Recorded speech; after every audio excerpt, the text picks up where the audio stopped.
The porcelain cup shattered before the scream. Maya Chun watched the fragments scatter across imported marble, white shards mixing with dark espresso, creating abstract art from violence. Her hands hadn't even registered the pain yet, when Dominic Harrington's laughter filled the silence of Meridian Café like poison gas. He stood over her, all 6 feet of inherited arrogance wrapped in a suit that cost more than her mother's chemotherapy. His phone was already recording, capturing her shock for whatever vile corner of the internet rewarded cruelty with clicks. That's what happens when incompetent help gets distracted, he announced to his audience of one himself.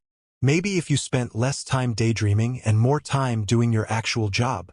The burns registered then. 2nd degree, the ER doctor would later confirm. But in that moment, Maya only knew white-hot agony racing up both forearms where she'd instinctively caught the scalding liquid meant for a customer's table. Nobody moved to help. The other servers had learned this lesson already. Dominic Harrington was consequence-proof. Son of real estate magnate Patricia Harrington, whose luxury developments had transformed half the waterfront into playgrounds for the ultra-wealthy.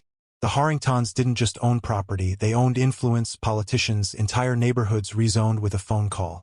Maya knelt there, watching her skin blister, understanding with crystalline clarity that her pain was entertainment to someone who'd never faced a single real consequence in his 29 years of existence. But across the cafe, in a window booth most people passed without noticing, something ancient stirred. Dr. Sarah Okonkwo closed her leather journal with a deliberate motion that somehow carried more menace than any aggressive gesture could. At her feet, a sleek Belgian Malinois named Justice raised her head. Not in alarm, but in anticipation. The dog had been trained for protection work in Lagos before Sarah had brought her to the States. Justice didn't bark at threats. She simply waited for permission to neutralize them.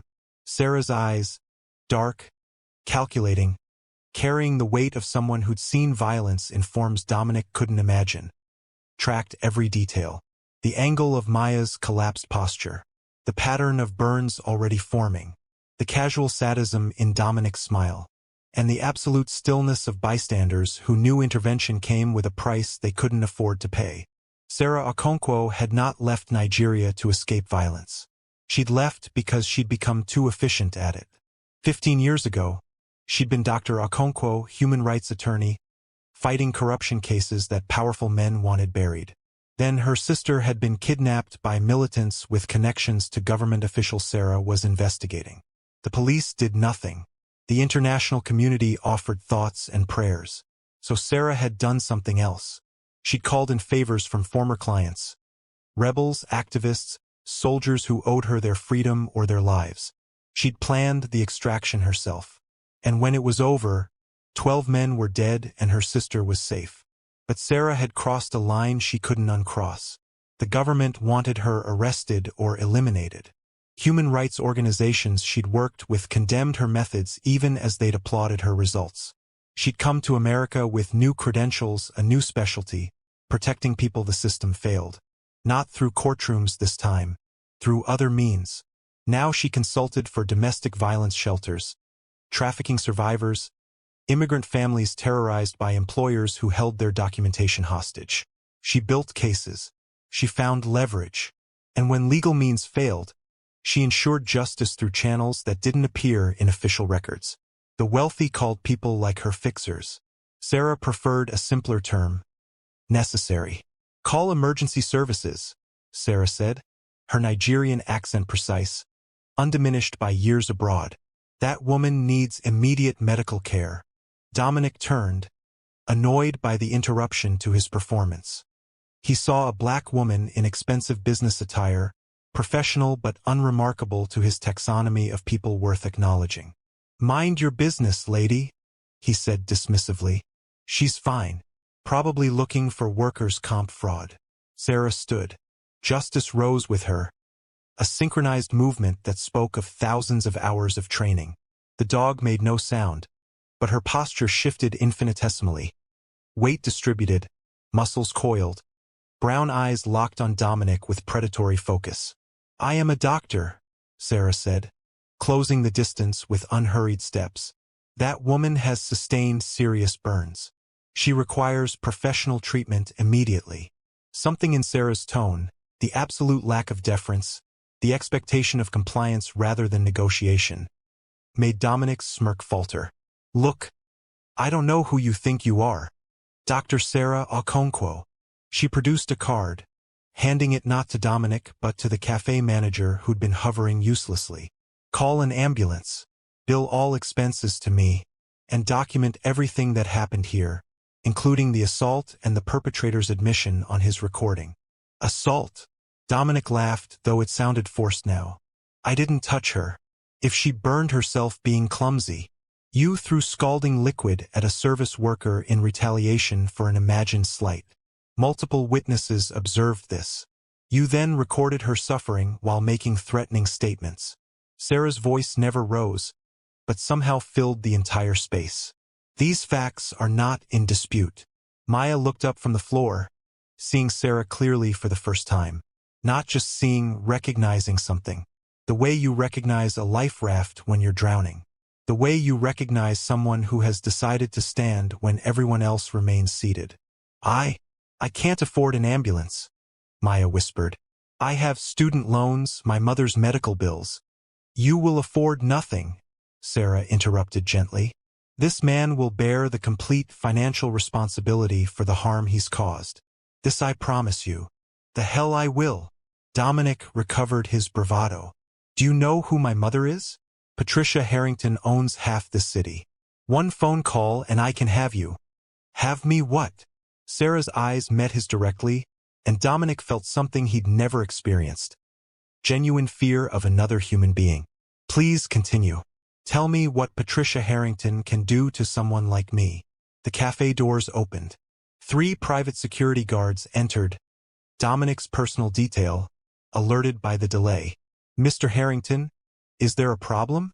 The lead guard assessed Sarah with professional wariness, noting details that worried him. Her balanced stance, the highly trained dog, the complete absence of intimidation in her demeanor. This woman is harassing me, Dominic said, though his voice lacked conviction. Get her out of here. The guard looked between them, hesitating. Something about this woman suggested engaging her physically would be a costly mistake. Sarah solved the dilemma by turning away from Dominic entirely, kneeling beside Maya with medical efficiency. She examined the burns without touching them, asked rapid-fire questions about pain levels and medical history, all while the ambulance sirens grew closer. You will be fine, Sarah told Maya. The burns will heal, and when you are recovered, we will discuss ensuring this never happens to anyone else. As paramedics entered and began treating Maya, Sarah stood and walked toward the exit. Justice moved with her, still silent, still watchful. Dominic called after her. You're making a big mistake. Nobody threatens a Harrington. Sarah paused at the door, looking back over her shoulder. I have not threatened you, Mr. Harrington. I have simply observed what you've done and informed you of consequences. But if you'd like to understand the difference between an observation and a threat. She let the sentence hang, unfinished but perfectly clear. Then she was gone, leaving behind a cafe full of people who just witnessed something they didn't quite understand. A shift in the natural order. A glimpse of what happened when someone with power decided to use it for protection instead of dominance. That night, Sarah didn't sleep. She sat in her home office, surrounded by 3 monitors displaying different streams of information. Justice lay beneath the desk, occasionally shifting position but never truly resting. The dog sensed her human's transition into work mode. Sarah's investigation into the Harrington family began with public records and ended in places that required encrypted connections and contacts who owed her favors from previous cases. What she found made her jaw tighten with recognition. The Harringtons were not merely wealthy, they were architects of systemic exploitation dressed in philanthropic reputation management. Patricia Harrington's luxury developments hadn't just transformed waterfront property. They'd displaced thousands of working-class families through strategic buyouts, rezoning lobbying, and voluntary relocations that were anything but voluntary. Residents who refused to sell found their utilities mysteriously failing, their streets suddenly slated for disruptive construction, their property taxes reassessed at crushing levels. But that was almost respectable compared to what Sarah found in the employment records. The Harrington Group's construction crews, cleaning services, and hospitality staffing agencies all funneled through a network of subcontractors designed to obscure responsibility. Workers, predominantly immigrants, many undocumented, faced wage theft, unsafe conditions, and retaliation for complaints. Retaliation that sometimes ended in disappearances. Sarah cross-referenced missing persons reports with former Harrington Group employees. 12 names appeared across 3 years. 12 people who'd filed complaints about working conditions, safety violations, or unpaid wages. 12 people whose cases were classified as voluntarily relocated or returned to country of origin without actual evidence. Maya's name appeared in the employee database. Not as a café server, that was her second job. Her primary employment was as a night cleaner in Harrington Tower, the family's flagship development. And 2 months ago, Maya had filed an internal complaint about chemical exposure making workers sick. The complaint had been resolved through mandatory arbitration that found no wrongdoing. Sarah leaned back in her chair, pieces assembling into a familiar pattern. Dominic's assault wasn't random cruelty. It was punishment for Maya's earlier defiance. The cafe incident was a message. * know your place. Accept your powerlessness. *. But the Harringtons had made a critical error. They'd delivered that message in front of someone who'd spent her entire career fighting people exactly like them. Sarah opened a secure messaging app and typed a single sentence to 3 different contacts. * need comprehensive information on Harrington Group employment practices, real estate acquisitions, and political connections. Timeline: 72 hours. Authorization level: unlimited. The responses came quickly. On it. You working for a client or personal? Marcus, her investigator. This related to that cafe assault I saw online? Say yes and I'm in. Jennifer, her legal strategist. About time someone looked at the Harringtons properly. What do you need from medical records? Dr. Yuki-chun, her contact at the medical examiner's office. Sarah replied to all 3. Personal. Which means no limits. She spent the next 72 hours building a case that would make any prosecutor salivate. Financial irregularities. OSHA violations numbering in the hundreds. Immigration documentation fraud. Witness intimidation. And buried deep in the medical records, a pattern of injuries and illnesses among Harrington Group workers that suggested exposure to toxic materials without proper safety equipment. But Sarah knew from bitter experience that evidence alone changed nothing. The system was designed to protect people like the Harringtons. Their lawyers would bury investigations in motions and delays. Their political connections would ensure sympathetic judges. Their wealth would outlast any plaintiff's resources. Justice required a different approach. A strategic dismantling that hit the Harringtons where evidence alone could not. She began with their reputation. Sarah had extensive media contacts from her human rights work, journalists who specialized in investigative reporting, who'd been waiting for an opening to examine the Harrington Group's polished facade. She provided them with anonymous access to her compiled evidence. Within 48 hours, the first story broke. Luxury developers' hidden cost. Workers allege systematic abuse at Harrington construction sites. The article featured interviews with former employees, photographs of unsafe working conditions, and medical documentation of chemical exposure. It named names, including Dominic Harrington, who'd personally overseen several construction projects where violations occurred. Patricia Harrington's response was swift and predictable. Deny everything, threaten litigation, deploy PR teams to manage the narrative. But Sarah was already 3 moves ahead. She'd identified every politician who'd received Harrington donations, every building inspector who'd approved suspicious permits, every city official who'd fast-tracked rezoning requests, and she'd arranged for simultaneous ethics complaints to be filed against all of them by different civic organizations, none traceable to her. Suddenly, politicians who might have protected the Harringtons found themselves under investigation. Building inspectors faced suspension. City officials discovered that their association with the Harrington Group had become toxic rather than lucrative. The protective network began to fracture. Dominic Harrington's world started collapsing in small, unsettling ways. First, his credit cards stopped working. All of them. The embarrassment of having a card declined at his favorite club was minor compared to the discovery that his accounts had been flagged for suspicious activity by multiple banks simultaneously. Then his car, a custom Range Rover worth more than most people's houses, was towed from his building's private garage. The towing company insisted they'd received authorization from building management. Building management claimed no knowledge. When he tried to retrieve it from impound, he discovered unpaid parking tickets he'd never received, totaling enough to keep the vehicle held pending a court hearing. His social media accounts were hacked, then restored, but not before private messages revealed his casual racism, sexism, and drugging women at parties. Screenshots circulated virally before he could delete them. His mother's company announced he was taking temporary leave to focus on personal matters. The press release was carefully worded, but everyone understood.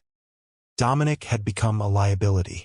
He tried calling his usual fixers, the attorney who made problems disappear, the PR specialist who managed crises, the private investigator who dug up dirt on opponents. None returned his calls, because Sarah had gotten to them first.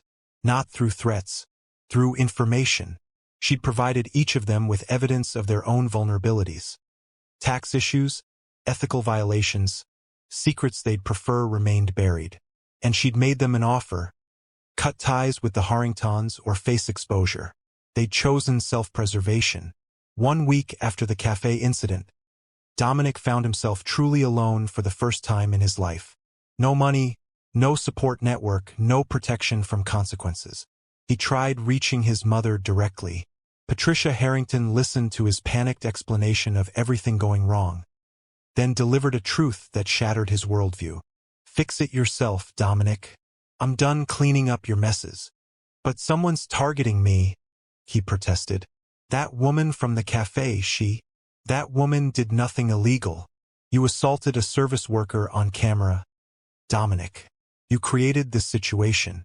And now my company is facing federal investigations, major clients are canceling contracts, and our political allies are distancing themselves. All because you couldn't control yourself for 5 minutes. This isn't fair. Life isn't fair, Dominic. You've benefited from that reality for 29 years. Now you're experiencing the other side of it." She hung up. Dominic sat in his penthouse, which he suddenly realized he couldn't afford without his mother's support, and felt the first genuine fear of his adult life. Then his doorbell rang. He checked the security camera. 2 federal agents stood in the hallway, badges visible. "Mr. Harrington, we need to ask you some questions about employment practices at several Harrington Group construction sites where you served as project supervisor." Dominic knew he should call an attorney, but his attorney wasn't returning calls. So he did the worst possible thing. He tried to talk his way out of trouble the way he always had. 45 minutes later, he'd inadvertently confirmed multiple federal violations and implicated his mother in knowing about unsafe working conditions. The agents thanked him for his cooperation and suggested he should probably contact legal representation. Maya recovered in a private medical facility Sarah had arranged. Not a hospital, those came with bills that could destroy someone already balancing on the financial edge. This was a clinic Sarah had funded specifically for workers injured by employer negligence. "Why are you doing this?" Maya asked during one of Sarah's visits. "You don't know me. You don't owe me anything." Sarah sat beside the bed, Justice resting her head on the mattress edge where Maya could absently stroke the dog's ears. "I do owe you," Sarah said. "I owe you and everyone like you who makes the city function while people like the Harringtons profit from your labor and vulnerability. I owe you because I have power now, and power used in service of protection is power wasted. But going after the Harringtons..."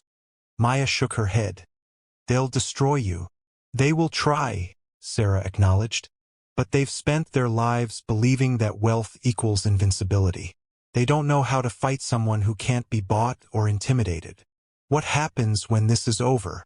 When the news cycle moves on and the investigations slow down?" Sarah smiled. a rare expression that transformed her serious features. Then we build something better. She pulled out a tablet and showed Maya architectural renderings. A mixed-use development where the Harrington waterfront properties currently stood. This is a community land trust, Sarah explained. Affordable housing, cooperative business spaces, green areas. Funded by a coalition of organizations I've been working with for years. When the Harrington Group collapses, and it will collapse, these properties will be available at a fraction of their current value. We'll acquire them and transform them into something that serves the community instead of extracting from it. Maya studied the renderings, hope flickering in her expression. You really think this can happen? I've toppled more secure empires than the Harringtons, Sarah said quietly. This is actually relatively simple.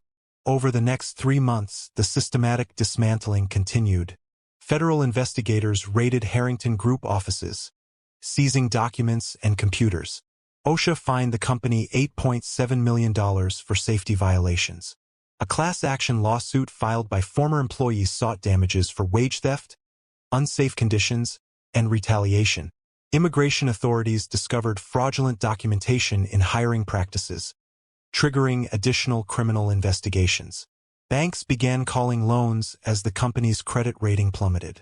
Major tenants in Harrington properties broke leases, citing reputation damage. Patricia Harrington tried to salvage what she could, throwing Dominic completely under the bus in a calculated sacrifice. But Sarah had ensured the evidence led directly to the top. Patricia's personal knowledge of violations, documented in emails and recorded phone calls, made her equally culpable. Mother and son were indicted on 18 federal charges ranging from fraud to criminal negligence. The Harrington Group filed for bankruptcy 6 months after Sarah had walked into that café.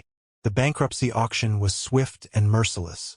Sarah's coalition of community organizations, backed by ethical investors she'd cultivated over years, acquired the waterfront properties for cents on the dollar. Within a month, construction began on the community land trust. Former Harrington Group workers, properly paid, properly protected this time, demolished the luxury developments and began building something revolutionary. Affordable housing that actually meant affordable. Community spaces designed by residents. Green infrastructure that benefited everyone, not just those who could pay premium prices for waterfront views. Maya became the project's community liaison, using her experience as both a worker and a survivor to ensure the development genuinely served those it claimed to help. Sarah watched from a distance, justice at her side, as the first families moved into completed units. Multi-generational households who'd been displaced by Harrington developments returning to a neighborhood transformed from exclusive to inclusive. You did this? Maya told her during a quiet moment at the opening celebration. You made this possible. We made this possible, Sarah corrected. Your courage to file that initial complaint. The workers who came forward despite fear. The journalists who investigated despite threats. The community organizations that refused to be bought off. I just coordinated. You did more than coordinate. You risked everything. Sarah shrugged. I've rebuilt my life from nothing before. I can do it again if necessary. But protecting people who can't protect themselves, that's not a risk. That's a responsibility. Dominic Harrington served 18 months in a minimum security facility. Remarkably light considering his crimes, but still more than he'd ever faced before. He emerged chastened, broke, and working as a substance abuse counselor at a nonprofit. Whether his transformation was genuine or performative remained unclear, but he was at least no longer inflicting active harm. Patricia Harrington received a harsher sentence. 7 years for her role in systematic labor violations and fraud. The empire she'd built was gone, liquidated to pay fines and restitution. Sarah continued her work, her network expanding to other cities where workers needed protection from employers who believed wealth granted them immunity from consequences. She never sought publicity for her interventions. In fact, she actively avoided it. Her power lay partly in being underestimated, in wealthy people seeing a well-dressed black woman and assuming she posed no threat until it was far too late. Justice remained her constant companion, a living reminder that protection sometimes required the capacity for controlled force. The dog was gentle with children, patient with seniors, playful with Maya when they visited the completed development. But when Sarah stood before powerful men and women who'd grown accustomed to exploiting others, Justice's presence carried an unmistakable message. This woman is not defenseless. This woman is not alone. This woman has seen violence and emerged victorious. 2 years after the café incident, Maya invited Sarah to her graduate school commencement. She'd completed her degree in social work, funded partly by the settlement from the Harrington lawsuit and partly by scholarships Sarah had quietly arranged.